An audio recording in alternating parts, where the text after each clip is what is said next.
주요 정치 이슈를 다루는 매일 챙겨봐야 할 뉴스를 시작하겠습니다. 문재인이 휴일인 19일 신분과 상관없이 실력만으로 인재를 발탁해 과학 발전과 역사 진전을 이룬 세종대왕과 노비 출신 천재 과학자 장영실을 다룬 영화 천문을 관람했습니다. 이에 한 네티즌은 문재인은 영화 못 보게 해라. 영화 보면 개 같은 정책 하나씩 나오더라고 팩트를 오지게 때려버리는 댓글을 적어 다수로부터 많은 공감을 받아냈습니다. 진중권 전 동양대 교수가 총선을 앞두고 더불어민주당 10호 인재로 영입된 이탄희 전 판사에 대해 판사가 정권의 애완견 노릇을 하다 국회의원이 된다. 공익제보와 의원 자리를 엿바꿨다는 등 강한 비판을 내놓았습니다. 진중권 전 교수는 19일 자신의 페이스북에서 이탄희 전 판사를 향해 판사가 정권의 애완견 노릇하다 국회의원 되는 게 평범한 정의라고 한다며 문재인 정권에 들어 이런 파렴치한 일들이 정말 평범해지고 있다고 지적했습니다. 진중권 전 교수는 이어 더 역겨운 것은 이런 짓을 하면서 이를 정의라 부른다는 것이라며 민주당의 마지막 주인공은 포장을 벗겨보니 쉰맛이라고 주장했습니다. 2018년 당시 이낙연 국무총리 연설문의 외부 민간인 작성 논란을 일으켰던 당사자를 이후 국무총리실이 아예 특별 채용했던 것으로 19일 확인됐습니다. 심재철 자유한국당 의원이 최근 국무조정실로부터 제출받은 2017년 5월에서 2020년 1월 국무총리실 별정직 채용 현황에 따르면 민간인으로 총리실 주요 회의에 참석하면서 총리 연설문도 작성했던 A씨는 2018년 11월 6급 별정직으로 공보실에 채용됐습니다. A씨는 현재 5급 사무관으로 재직 중입니다. 해당 소식의 온라인 누리꾼들은 민간인 신분이 문제가 되니 국민을 새로 특채라는 꼼수로 논란을 피해간 거라며 일제히 환하열을 클릭하며 질타를 쏟아냈습니다. 순공감순 베스트에 오른 댓글 내용은 박 대통령이 최순실 씨에게 연설문 맡겼다고 그렇게 물고 뜯어놓고 현 정권은 더하다.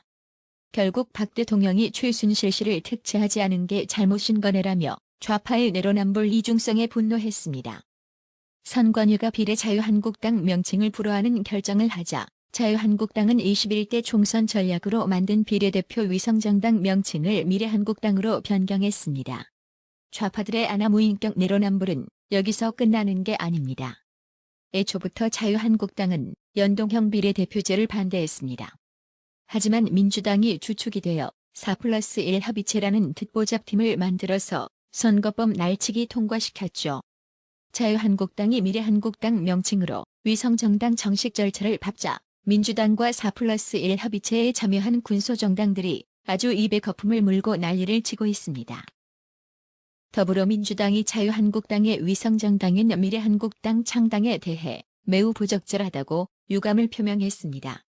홍익표 민주당 수석대변인은 18일 구두 논평을 통해 선거제도를 악용하려는 위성정당 설립 시도는 공당이 택할 정상적 방법이 아니다라며 공당이라면 당당하게 국민의 심판을 받아야지 민의를 왜곡하고 제도를 악용하는 것은 바람직하지 않다고 비판했습니다. 민주당이 이래서 내로남불 정당이라는 소리를 저듣는 겁니다. 선거법 날치기 통과시킬 때는 자유한국당 개차반 취급하더니만 이제 와서 공당 운운하고 있는 꼬라지를 보세요. 지금 민주당은 군소정당과의 야합으로 자기들은 비례민주당을 따로 만들지 못하게 되어 이번 총선이 불리할 것 같으니 되레 공당 타령질 늘어놓으며 정상적 방법 운운하고 자빠졌습니다. 당당히 국민 심판받아야 한다는 홍익표의 발언은 4+1 듣보협의체를 끌어들여 꼼수로 선거법을 통과시킨 집권 여당이 할 말은 아닌 듯합니다. 게임의 룰은 서로 합의해서 정해야 존중받는 것입니다. 그간 제1야당을 철저히 무시하고 선거법을 일방 통과시키면서 정치가 개판이 되었다는 걸 알아야죠. 이 사람아. 해당 소식의 온라인 누리꾼들도 민주당을 질타했습니다. 페이스트 댓글 순위에 오른 한 네티즌은 좌파 정당의 의석 나누어주는 연동제 비례하지 말자고 그렇게 반대를 했는데도 날치기로 통과시킨 니놈들이 아니더냐? 그런 꼼수를 부린 니놈들에게 입법은 또 꼼수를 부릴 수 있는 개차반 법이라는 것을 보여주는 것이니 보고 많이 반성해라고 힐난했습니다. 자유한국당이 미래한국당이라는 이름을 쓰기로 결정한 것을 두고 선거법 개정안 처리에 힘을 모았던 4+1 합의체 정당들은 일제히 비판에 나섰습니다. 4+1 합의체 정당들은 편법이다, 국민 우롱이다라는 주장까지 내세우며 비판 수위를 높이고 있는 가운데 대한신당에서는 정당 해산 심판 청구 소송에 나서겠다고 밝혔습니다. 하지만 온라인 누리꾼들은 4+1 합의체 주장과 정반대의 반응을 보였습니다. 베스트 순위에 오른 순공감순 댓글 몇 개를 소개해보자면 에에는 지네 거랑 비슷한 이름 하자는 것도 아닌데 웬 위헌 심판? 참견도 꼴불견이라 힐난했고 TLST는 꼼수로 제1야당과 협의 없이 요상한 선거법을 만들어 놓고 거기에 대응하는 야당을 고발하겠다고? 국민의 심판이 기다리고 있으니 기대라고 경고했습니다. 조국이 일가 의혹 사건을 지휘했던 대검찰청 검찰 간부가 공개 장소에서 새롭게 임명된 검사장에게 고성을 내며 반발한 것으로 확인됐다고 중앙일보가 보도했습니다. 최근 서울중앙지검 간부회의에서 차장급 검사가 이성윤 서울중앙지검장에게 작심 발언을 한 데 이어 일선 검사들의 반발이 이어지고 있습니다. 19일 중앙일보 취재를 종합하면 지난 18일 오후 9시쯤 대검의 과장급 인사의 집안 상가에 윤석열 검찰총장이 조문을 했습니다. 윤석열 총장은 새롭게 임명된 신임 검사장급 대검 간부와도 함께 자리했다고 합니다. 윤석열 총장을 비롯해 대검 간부가 자리에 앉고 시간이 흐른 뒤 서울중앙지검의 조국이 일가 수사를 지휘했던 양석조 대검 반부패 강력부 선임 연구관이 일어서면서 사건이 시작됐습니다. 양석조 선임 연구관은 검사장 바로 아래인 차장검사급 간부입니다. 양석조 선임 연구관은 직속 상관인 심재철 반부패 강력부장을 가리키며 심재철 부장이 조국의 수사는 무혐의라고 얘기했다고 고성을 질렀습니다. 그러면서 내가 검사냐, 조국의 변호인이냐며 반말 섞인 말투로 항의한 것으로 알려졌습니다. 이에 상가집을 찾은 검찰 간부들이 양석조 선임 연구관을 말리면서 아수라장이 됐다고 합니다. 심재철 부장은 앉은 상태에서 그건 아니라고 해명하려다 난장판이 된 상가집 분위기에 얼굴을 붉혔다고 합니다. 윤석열 총장도 예상치 못한 상황에 예정보다 자리를 일찍 떴다고 합니다. 해당 자리에 있던 검찰 관계자는 추미애 장관이 취임사에서 일선 검사들에게 저항하지 말라는 의미에서 사자성어 줄탁동시를 인용했는데 이에 응하지 않겠다는 일선 검사들의 의지를 보여준 격이라고 말했습니다. 19일 SBS 방송 추미애 고발 놓고 새 부장과 부하, 검사들 충돌이라는 제목의 뉴스를 취재한 임찬종 기자는 심재철 반부패 부장 관련 자신의 페이스북을 통해 매우 심각한 소식의 내용을 전했습니다. SBS 방송 임찬종 기자의 페이스북에 따르면 대검은 수사 기능이 없기 때문에 고발장이 들어오면 일선 검찰청으로 보내야 하는데 대검 관계자 폭로에 따르면 심재철 부장이 일선 검찰청에 고발 사건을 내려보내기 전에 출가 되는지 안 되는지부터 검토해보라고 지시했다는 겁니다. 또 형사 고발로 들어온 사건을 일선 검찰청에 보낼 때 수위가 낮은 진정 형식으로 접수할 수 있을지도 검토해보라는 지시도 있었다고 대검 관계자는 폭로했습니다.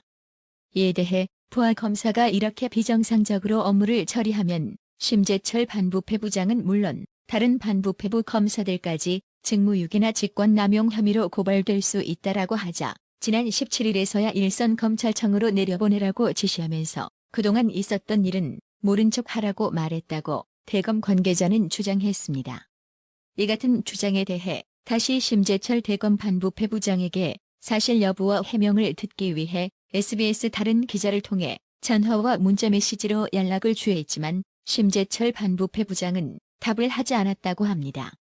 SBS 임찬종 기자는 이렇게 긴 글을 쓴 것은 민감한 내용인 만큼 취재 경위와 과정, 그리고 상세한 내용을 밝히면서 지난번 검사장급 인사가 수사방해의 목적이었던 것 아니냐는 의혹은 합리적으로 제기될 만한 것이었다는 점을 설명하기 위해서라고 부연했습니다. 추미애 장관은 취임 닷새 만에 검사장급 간부 32명의 승진, 전보 인사를 단행한 것과 관련 김승규 전 법무부 장관은 1월 8일 검찰 고위직 인사 단행을 두고 매우 비정상적인 것으로 인사 목적을 국민이 의심할 수 있다고 평가했습니다. 그러면서 국회에서 정치만 하던 사람이 뭘 알고 오자마자 인사를 단행하느냐며 이번 인사는 절차, 결과 모두 엉망이라고 지적했습니다. 김승규 전 장관은 노무현 정부에서 법무부 장관을 지냈습니다. 전임 강금실 장관 사퇴 이후 기용된 인사로 검찰 내부 통요를 관리한 바 있습니다. 문재인의 복심으로 불리던 조국의 자진 사퇴 이후 등판한 추미애 장관도 김승규 전 장관과 비슷한 상황입니다. 이번 검찰 인사를 비판하는 변호사 130명의 성명서엔 전직 대한변협 회장 5명의 이름을 올렸습니다. 전국 변호사를 대표하는 대한변협의 전직 수장이었던 사람들이 특정 사안에 대해 한꺼번에 의견을 낸 것은 전례를 찾기 어렵다고 합니다. 단 3일 만에 성명에 동참할 변호사를 130명 모았다고 합니다. 이들은 최근 검찰 인사를 수사방해 인사라고 했습니다. 신영무 전 협회장은 현 집권 세력이 껄끄러운 수사를 하는 윤석열 검찰총장과 그 밑에 강골 검사들을 자기들 입맛에 맞는 온순한 검사들로 갈아치워서 이 사태를 적당히 넘기려는 인사로밖에 안 보인다며 독재 정권에서나 볼 법한 일로 미국 같으면 사법방해죄로 탄핵감이라고 했습니다. 유인영님, 구독료 후원 정말 감사합니다. 나라의 TV는 보다 더 양질의 컨텐츠를 생산하기 위해 자발적 구독료를 후원 형식으로 받고 있으니 많은 성원 부탁드립니다. 구독 그리고 알람 설정, 뉴스 영상 내용이 좋았다면 좋아요를 클릭해주세요.